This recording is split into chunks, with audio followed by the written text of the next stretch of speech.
deuxième cause de mortalité parmi les différents types de cancers rencontrés chez la femme. Le cancer de sein est le type de pathologie le plus répandu en Afrique subsaharienne, particulièrement au Congo. D'après le rapport du Programme national de lutte contre le cancer, en 2022, plus de 2700 nouveaux cas âgés de 50 à 30 ans ont été détectés, dont 1569 décès, soit un taux de mortalité de 60%. Au Congo, le cancer du sein demeure un problème majeur de santé publique, nécessitant un regard particulier quant à la sensibilisation, la prévention et la prise en charge. Vous savez que le cancer, c'est une maladie grave qui coûte cher dans la prise en charge.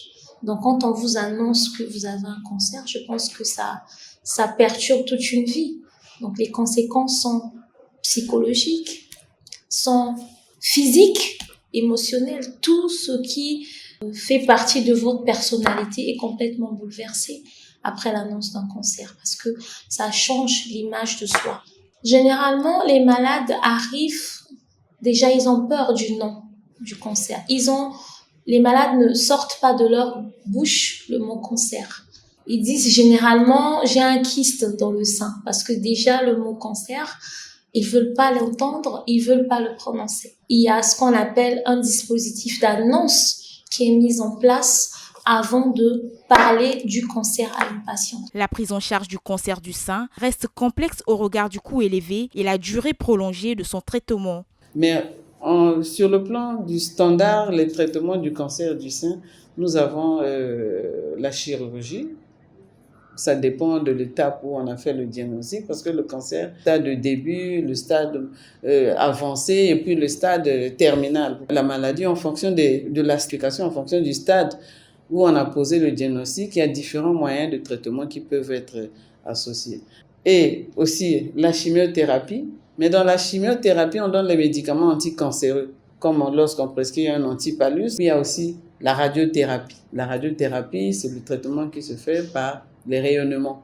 Donc, on fait sur la région tumorale, sur la maladie, pour que les rayons-là puissent détruire les cellules cancéreuses qui sont là-dedans. Un Congolais moyen qui tombe malade, qui est atteint de cancer, je dis, il ne peut pas se prendre en charge lui-même. Les médicaments coûtent cher. C'est vrai que nous, on a des chimiothérapies standards, par exemple, quand je prends le protocole qui associe 2 médicaments tels que la doxorubicine et cyclophosphamide, je crois qu'on peut faire 300 000 francs le mois, tous les 21 jours. On fait ça, mais vous savez qu'au fil des temps, il y a un protocole, une adaptation par rapport à l'agressivité de la maladie. Mais quand il faut prendre les thérapies ciblées, est-ce que vous savez qu'on peut aller à 2,5 millions le mois? Et les thérapies ciblées, des fois, on les prend pendant une année et demie, ou bien à vie. Donc, c'est des traitements qui coûtent excessivement cher. Il faut trouver les moyens. Sinon, ceux qui n'ont pas les possibilités de se prendre en charge vont nous quitter précocement. Alors qu'il est possible de prolonger la vie d'une personne, surtout quand le diagnostic est fait précocement. Pour l'instant, nous n'avons pas de gratuité pour la prise en charge de ces patients. On espère que ça va arriver, mais pour l'instant, ce sont les patients qui se prennent en charge eux-mêmes en achetant les médicaments, en payant les examens, tout ce qu'il y a à faire pour leur prise en charge. L'objectif, c'est que la prise en charge soit gratuite. Mais sinon, quand nous avons dépisté, nous mettons la personne devant un fait accompli qu'il faut se faire traiter.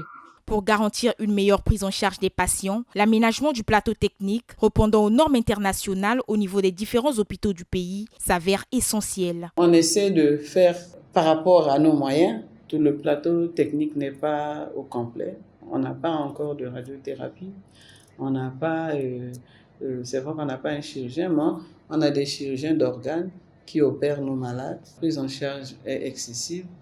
Vous voyez, si vous êtes une personne malade de cancer et que vous n'avez pas les possibilités d'aller faire, par exemple, la radiothérapie à l'extérieur, il faut en avoir les moyens, le séjour, les frais de traitement, tu dois te déplacer, tu dois te nourrir, aller-retour au voyage, le séjour là-bas coûte de l'argent. Si nous, on a tous les équipements nécessaires pour prendre en charge le malade ici, ce sera vraiment la bienvenue. En ce mois dénommé Octobre Rose, dédié à la lutte contre cette pathologie, nous nous sommes rendus au niveau du programme national de lutte contre le cancer et des hôpitaux pour s'imprégner des initiatives prises pour sensibiliser la population à l'impact de cette maladie. À l'hôpital de référence de Bakongo, une campagne de dépistage gratuite a été organisée au profit de la population pour les sensibiliser aux différents signes cliniques de la maladie. Partie clinique, on demande quelques signes, parce que la malade peut avoir des douleurs au niveau du sein, elle peut avoir des saignements pendant les rapports sexuels,